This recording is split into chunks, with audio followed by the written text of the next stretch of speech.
ಆ ಕುರಿತ ಒಂದು ಸ್ಪೆಷಲ್ ರಿಪೋರ್ಟ್ ಇಲ್ಲಿದೆ ನೋಡಿ.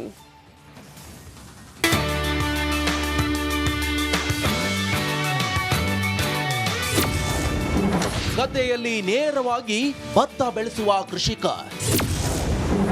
ನಾಟಿ ಮಾಡಲ ಸಸಿ ಮಾಡಿ ತಯಾರಿಸುವಂತಿಲ್ಲ.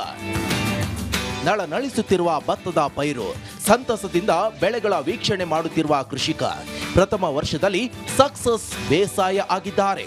ಇದು ಕೊಡಗು ಜಿಲ್ಲೆಯ ಪೊನ್ನಂಪೇಟೆ ತಾಲೂಕಿನ ನಲ್ಲೂರ ಗ್ರಾಮದ ನಿವೃತ್ತ ಸೈನಿಕರೊಬ್ಬರ ಭತ್ತದ ಬೇಸಾಯದ ದೃಶ್ಯ. ಕೈಯಲ್ಲಿ 2 ರಾಷ್ಟ್ರ ಪ್ರಶಸ್ತಿ, ರಾಜ್ಯ ರಾಜ್ಯೋತ್ಸವ ಪ್ರಶಸ್ತಿ ಪಡೆದ ಗಣೇಶ್ ತಿಮ್ಮಯ್ಯ ಕೃಷಿಯಲ್ಲಿ ಏನಾದರೊಂದು ಹೊಸತನ ಕಂಡು ಹಿಡಿಯುತ್ತಿದ್ದಾರೆ. ಕಡಿಮೆ ಖರ್ಚು ಮಾಡಿ ಹೆಚ್ಚು ಆದಾಯ ಪಡೆಯುವಂತಹ ಕೃಷಿಯತ್ತ ಒಲವು ಹೊಂದಿದ್ದಾರೆ. ಸಾಮಾನ್ಯವಾಗಿ ಭತ್ತದ ಕೃಷಿ ಮಾಡಬೇಕಾದ್ರೆ ಮೊದಲು ಬಿತ್ತನೆ ಮಾಡಿ ಸಸಿ ಮಡಿ ತಯಾರಿಸಬೇಕು. ಆ ನಂತರ ಗದ್ದೆಯಲ್ಲಿ ನಾಟಿ ಮಾಡುವುದು ಸಂಪ್ರದಾಯ. ಆದರೆ ಗಣೇಶ್ ತಿಮ್ಮಯ್ಯ ಸಸಿ ಮಡಿ ಇಲ್ಲದೆ ನೇರವಾಗಿ ಭತ್ತವನ್ನ ಗದ್ದೆಗೆ ಹಾಕುವುದರ ಮೂಲಕ ಭತ್ತ ಬೆಳೆಯಲು ಆರಂಭಿಸಿ ಸೈ ಎನ್ನಿಸಿಕೊಂಡಿದ್ದಾರೆ. ಬೇಸಿಗೆಯಲ್ಲಿ ಚೆನ್ನಾಗಿ ಭೂಮಿಯನ್ನು ಹದ ಮಾಡಿ ಉಳುಮೆ ಮಾಡಿ ಹದ ಮಾಡಿದಂಥ ನಂತರ ಜೂನು ಒಂದು 10ರಿಂದ 15ರ ಒಳಗೆ ನಾವು ಭತ್ತವನ್ನು ಅದರಲ್ಲಿ ನೇರ ಬಿತ್ತನೆ ಮಾಡಿ ಒಂದು ಬಾರಿ ಉಳುಮೆ ಮಾಡ್ತೀವಿ. ಆ ಭೂಮಿಯ ಕೆಳಗಿಂದ ಅದು ಯಾವಾಗ ಮಳೆ ನೀರು ಬೀಳ್ತದೆ ಆವಾಗ ಅದು ತನ್ನಿಂದ ತಾನಲ್ಲೇ ಮೊಳಕೆ ಹೊಡೆದು ಪೈರು ಈ ಥರ ಪೈರು ಬಂದು ಈಗ ಈ ಸ್ಥಿತಿಗೆ ತಲುಪಿದೆ. ಇದೀಗ 22 ದಿವಸ ಆಗಿದೆ. ಇದರಲ್ಲಿ ಏನು ಒಂದು ವಿಶೇಷ ಅಂತ ಹೇಳಿದ್ರೆ ಇದರ ಬುಡ, ಇದರ ಸ್ಟಮ್ಮು ಯಾವ ಥರ ಸ್ಟ್ರಾಂಗ್ ಆಗಿದೆ ಅಷ್ಟೇ ನಮ್ಮ ಭತ್ತದ ತೆನೆ ಇಳುವರಿ ಜಾಸ್ತಿ ಬರ್ತದೆ. ಜೂನ್ ತಿಂಗಳಲ್ಲಿ ಗದ್ದೆಯನ್ನು ಹದಗೊಳಿಸಿ ಭತ್ತವನ್ನ ಗದ್ದೆಯಲ್ಲಿ ಚೆಲ್ಲಲಾಗುತ್ತದೆ. ನಂತರ ಒಂದು ಬಾರಿ ಟ್ರ್ಯಾಕ್ಟರ್ ಮೂಲಕ ಉಳುಮೆ ಮಾಡಲಾಗುತ್ತದೆ. ಮಳೆಯಾದಂತೆ ಭತ್ತದ ಮೊಳಕೆಯೊಡೆದು ಬೆಳೆಯಲು ಆರಂಭವಾಗುತ್ತದೆ. ಎಲ್ಲರೂ ಇದನ್ನ ಅನುಸರಿಸಬೇಕು ಎಂಬುದು ತಿಮ್ಮಯ್ಯ ಆಶಯವಾಗಿದೆ. ಇದೇ ಫಸ್ಟ್ ಟೈಮ್ ನಾನು ಇದನ್ನು ಪ್ರಯೋಗ ಮಾಡ್ತಾ ಇರೋದು. ಇದರಿಂದ ಇದನ್ನು ನನಗೆ ತುಂಬ ಖುಷಿ ಆಗ್ತಾ ಇದೆ. ಮುಂದಿನ ಪೀಳಿಗೆ ನಮ್ಮ ಯುವಕರು ಈ ಥರ ಒಂದು ಕೃಷಿ ಮಾಡೋದರಿಂದ ಯಾರು ಗದ್ದೆಯನ್ನು ಪಾಳು ಬಿಡದಂಗೆ ನಮಗೂ ಮತ್ತು ನಮ್ಮ ದೇಶಕ್ಕೆ ಗಡಿ ಕಾಯುವ ಯೋಧರು ಇರ್ಬೋದು, ಸರ್ಕಾರಿ ನೌಕರರು ಇರ್ಬೋದು, ಇವರಿಗೆಲ್ಲ ಒಂದು ಅನ್ನ ನೀಡುವಂಥ ಕಾರ್ಯ ಆಗ್ತದೆ. ಅದರ ಸಮಯದ ಉಳಿತಾಯ, ಉತ್ತಮವಾದ ಬೆಳೆಯನ್ನು ತೆಗಿಬೋದು. ಇನ್ನು ಆಡು ಮುಟ್ಟದ ಸೊಪ್ಪಿಲ್ಲ ಎಂಬಂತೆ ಗಣೇಶ್ ತಿಮ್ಮಯ್ಯ ಮಾಡದ ಕೃಷಿ ಇಲ್ಲ. ಹಾಗಾಗಿಯೇ ನಿವೃತ್ತ ಸೈನಿಕನ ಕೃಷಿ ಸಾಧನೆಗಾಗಿ ಹಲವಾರು ಪ್ರಶಸ್ತಿಗಳು ಬಂದಿವೆ. B Anukaryappa, Republic Kannada, Kodagu. ಮಳೆಯೇ ರಾಯನ ಆರ್ಭಟ ಮುಂದುವರಿತಾ ಇದೆ. ಧಾರಾಕಾರ ಮಳೆಗೆ 125 ಮನೆಗಳು ನೆಲಸಮವಾಗಿದೆಯಂತೆ.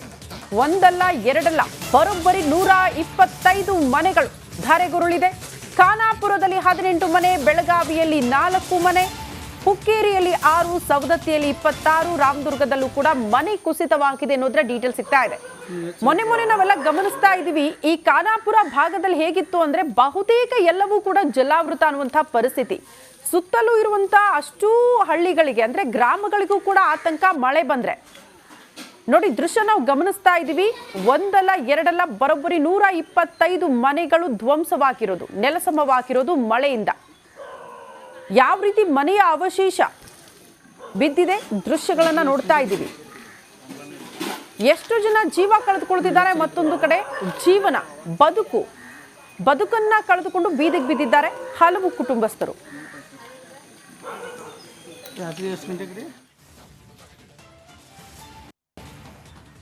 ಆ ಜಿಲ್ಲೆಯ ರೈತರು ಕಳೆದ ವರ್ಷ ಬರಗಾಲದಿಂದ ಕಂಗೆಟ್ಟಿದ್ರು.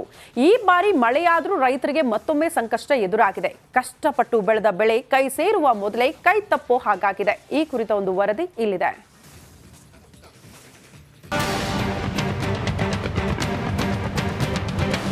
ಒಂದೆಡೆ ನಳನಳಿಸುತ್ತಾ ಬೆಳೆದು ನಿಂತಿರುವ ಫಸಲು, ಇನ್ನೊಂದೆಡೆ ಬೆಳೆದ ಬೆಳೆಗಳಲ್ಲಿ ಓಡಾಡ್ತಿರುವ ಕೀಟಗಳು. ಇಷ್ಟು ದಿನ ಮಳೆಯಾದ್ರೆ ಸಾಕು ಅಂತಿದ್ದ ಅನ್ನದಾತನಿಗೆ ಇದೀಗ ಕೈಗೆ ಬಂದ ತುತ್ತು ಬಾಯಿಗೆ ಬರದಂತಾಗಿದೆ. ಕೊಪ್ಪಳದ ಯಲಬುರ್ಗಾ ತಾಲೂಕಿನ ಕೂಕನೂರು ಗ್ರಾಮದಲ್ಲಿ ಕಂಡುಬಂದ ದೃಶ್ಯವಿದು. ಬೆಳೆದ ಬೆಳೆಗಳಿಗೆ ಕೀಟದ ಬಾಧೆಯಿಂದಾಗಿ ರೈತರು ಕಂಗಾಲಾಗಿದ್ದಾರೆ. ಇಲ್ಲಿ ಹೆಚ್ಚಿನ ರೈತರು ಹೆಸರು ಬೇಳೆ ಬೆಳೀತಾರೆ.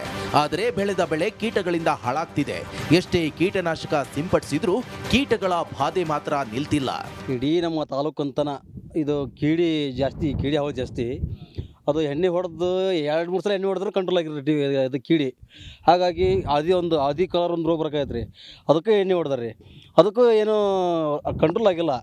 ಹಾಗಾಗಿ ಎಲ್ಲ ನಮ್ಮ ಕುಕ್ನೂರು ತಾಲೂಕಿನಿಂದ ಎಲ್ಲ ರೈತರು, ಹೆಸರು ರೈತರು ಎಲ್ಲ ಲಾಸ್ ಆಗ್ಯಾವ ನೋಡ್ರಿ ಈ ವರ್ಷ. ಹಾಗಾಗಿ ಮಳೆನೂ ಕಡಿಮೆ, ನಮ್ಮ ಕೊಪ್ಪಳ ಜಿಲ್ಲೆಗೆ ಮಳೆ ಕಡಿಮೆ. ಹಾಗಾಗಿ ತೇವಾಂಶ ಕಡಿಮೆ ಇರೋದಕ್ಕೆ ರೋಗಗಳು ಜಾಸ್ತಿ ಬರ್ತಾವೆ. ಹಾಗಾಗಿ ಅದೊಂದು ಜಿಟಿ ಮಳೆ ಬರ್ತದಲ್ಲ ರೀ, ಅದಕ್ಕೊಂದು ಸ್ವಲ್ಪ ಪೂರ ಹಸಿನ ಆಗಂಗಿಲ್ಲ ರೀ. ಅದು ಜಿಟಿ ಮಳೆ ಅದಕ್ಕೆ ಅದು ಹೂವಿ ಮೇಲೆ ಇದಾಗಿ ಕೋತ್ಬಿಡ್ತೀರಿ, ಅದು ಕೋತು ಎಲ್ಲ ಕಾಯಿ ಉದ್ರಾಕೈತೆ ಬಿಡ್ತೀರಿ. ನೂರಾರು ಎಕರೆ ಪ್ರದೇಶದಲ್ಲಿ ಹೆಸರುಬೇಳೆ ಬಿತ್ತನೆ ಮಾಡಲಾಗಿದೆ. ಕೀಟಾಣುಗಳಿಂದ ಕೈಗೆ ಬಂದ ಬೆಳೆ ಬಾಯಿಗೆ ಬರದಂತಾಗಿದೆ. ಹೀಗಾಗಿ ಸರ್ಕಾರ ಇದಕ್ಕೊಂದು ಪರಿಹಾರ ನೀಡಬೇಕು ಅಂತ ರೈತರು ಆಗ್ರಹಿಸಿದ್ದಾರೆ. ಹೆಸರಿಗೆ ಕೀಟಾಣುಗಳಿಂದ ಸಮಸ್ಯೆ ಆಗೈತೆ. ಆಮೇಲೆ ಈಗ ಸಾವಿರಾರು ರೂಪಾಯಿ ಖರ್ಚು ಮಾಡಿವಿ, ಹೆಂಡ್ರ ಮಕ್ಕಳು ಕೊಳ್ಳೋದು ತಾಳಿ ಸಹಿತ ಮಾರಿ ಬಂದು ಇದಕ್ಕೆ ಎಣ್ಣೆ ಹೊಡೆದು ಸಾಕಷ್ಟು ಹಾಳಾಗಿವಿ, ಕಷ್ಟಪಟ್ಟಿವಿ, ದುಡ್ದೀವಿ. ಇವತ್ತು ಕೈಗೆ ಬಂದು ಬೆಳೆ ಬಾಯಿಗೆ ಬರ್ದಂಗೆ ಆಗೈತೆ ನಮ್ಮ ಬೆಳೆವು. ಅದಕ್ಕಾಗಿ ಇದರಿಂದ ಮಾಧ್ಯಮಗಳಲ್ಲಿ, ಸರ್ಕಾರಗಳಾಗಲಿ ಏನಾದರೂ ನಮಗೆ ಅನುದಾನ ಕೊಡಿಸ್ಬೇಕಂತ ಹೇಳಿ ನಾವು ನಿಮ್ಮ ಹತ್ರ ಕೇಳ್ಕೊಳ್ತೀವಿ. ಈಗ ಕೀಟಾಣುಗಳು ನೋಡಿರಿ, ದೊಡ್ಡ ದೊಡ್ಡ ಹುಳುಗಳನ್ನು ಇಲ್ಲಿ ಅದಾವ, ಸಾಕಷ್ಟು ಅದಾವೆ ನೋಡಿರಿ. ಇಲ್ಲಿ ದೊಡ್ಡ ದೊಡ್ಡ ಹುಳುಗಳು ಅವೆಲ್ಲ ಹೆಸರಿನಲ್ಲಿ ಇರ್ತಕ್ಕಂಥ ಕಾಳನ್ನು ತಿಂದು ನಾಶ ಮಾಡಿಬಿಟ್ಟವು. ಈ ಒಂದು ಕಾಳು ಸಹಿತ ರೈತನಿಗೆ ದೊರೆದಾಗೈತಿ. ಹಸಿರಾಗಿ ಬೆಳೆದು ನಿಂತ ಫಸಲಿನಲ್ಲಿ ಕೀಟಗಳು ತುಂಬಿರುವುದನ್ನು ನೋಡಿ ರೈತರು ಕಣ್ಣೀರು ಹಾಕುವಂತ ಸ್ಥಿತಿ ನಿರ್ಮಾಣವಾಗಿದೆ. ಮಳೆ ಕೂಡ ಕಡಿಮೆ ಆದ ಕಾರಣ ಕೀಟಗಳು ಹತೋಟಿಗೆ ಬರ್ತಾ ಇಲ್ಲ. ಈರಯ್ಯ ಹಿರೇಮಠ, ರಿಪಬ್ಲಿಕ್ ಕನ್ನಡ, ಕೊಪ್ಪಳ.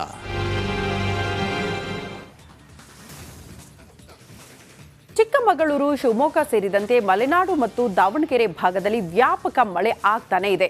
ಇದರಿಂದ ತುಂಗಭದ್ರಾ ನದಿ ನೀರಿನ ಮಟ್ಟ ದಿಢೀರನೆ ಏರಿಕೆ ಕಂಡಿದೆ. ಇದರಿಂದ ನದಿ ಪಾತ್ರದ ಜನರಿಗೆ ಎಲ್ಲಿಲ್ಲದ ಸಂಕಷ್ಟ ಆರಂಭವಾಗಿದೆ. ಈ ಕುರಿತ ಒಂದು ವರದಿ ಇಲ್ಲಿದೆ.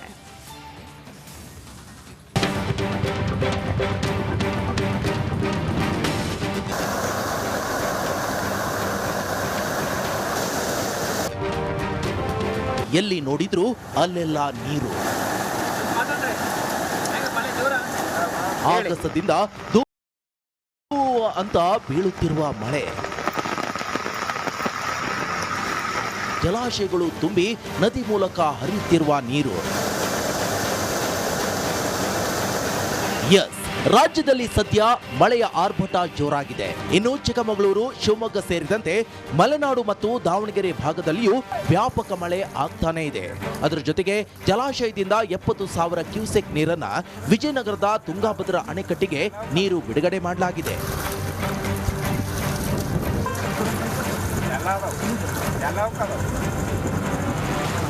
ಇದರಿಂದ ತುಂಗಭದ್ರಾ ನದಿ ನೀರಿನ ಮಟ್ಟ ದಿಢೀರನೆ ಭಾರೀ ಪ್ರಮಾಣದ ಏರಿಕೆ ಆಗಿದೆ. ತುಂಗಭದ್ರಾ ನೀರಿನ ಮಟ್ಟ ಏರಿಕೆಯಾದ ಹಿನ್ನೆಲೆ ತುಂಗಭದ್ರಾ ನದಿ ಪಾತ್ರದಲ್ಲಿ ಬರುವ ಜಮೀನು ಮತ್ತು ರಸ್ತೆಗಳು ಸಂಪೂರ್ಣ ಜಲಾವೃತ ಆಗಿವೆ. ದಿನದಿಂದ ದಿನಕ್ಕೆ ನೀರಿನ ಮಟ್ಟ ಏರಿಕೆ ಆಗ್ತಾ ಇದೆ. ಇದರಿಂದ ಸಾರ್ವಜನಿಕರಲ್ಲಿ ಆತಂಕ ಮನೆ ಮಾಡಿದೆ.